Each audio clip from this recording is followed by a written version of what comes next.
প্রথমে বলে রাখি, ইসলামী ব্যাংককে ঘিরে বেশ কয়েকদিন ধরে যে ঘটনাগুলি ঘটছে, কিছু ব্যাংকের গ্রাহক পরিচয় দিয়ে ইসলামী ব্যাংকের প্রধান কার্যালয়ে এক ধরনের মব সৃষ্টি করে ব্যাংক দখলের অপচেষ্টা চালিয়েছে। আমি বহুত অপচেষ্টাই বলবো, আন্দোলনের নামে।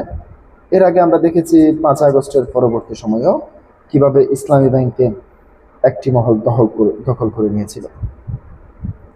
এবার সংসদ সহ বেশ কয়েকটি জায়গায় জামাত ইসলামের এবং তার পাশাপাশি এনসিপির নেতৃবৃন্দরা ইসলামী ব্যাংকে অবৈধ হস্তক্ষেপ করছে বলে এই ধরনের দাবি করে আসছিলেন। এবার সেই দাবির প্রেক্ষিতে আমরা দেখতে পেয়েছি বাংলাদেশ ব্যাংকের গভর্নর তিনি যে বক্তব্যটি দিয়েছেন সেটি আপনাদের সামনে তুলে ধরছি।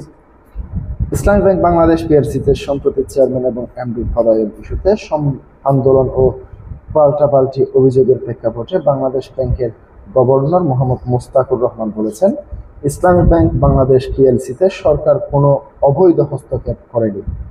তিনি বলেন, আমরা ইসলামী ব্যাংককে সাপোর্ট দিতে চাই।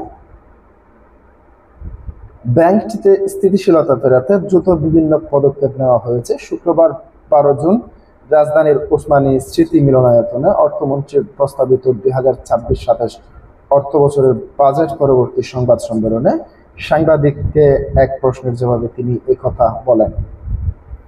দেশের ব্যাংক খাতে একটি বড় অংশ সংকটে রয়েছে মন্তব্য করে গভর্নর বলেন, কিছু ব্যাংক থেকে বিপুল পরিমাণ অর্থ বেরিয়ে গেছে, 1/3 ডিপোজিট চুরি হয়ে গেছে। এটি ব্যাংকিং সিস্টেমকে স্থিতিশীল করতে সবাইকে ধৈর্য ধরতে হবে। তিনি বলেন, ইসলামী ব্যাংক সহ কয়েকটি দুর্বল ব্যাংককে স্থিতিশীল করতে বাংলাদেশ ব্যাংক কাজ করছে। দীর্ঘদিন যেসব আমানতকারী টাকা ফেরত পেয়েছিলেন না,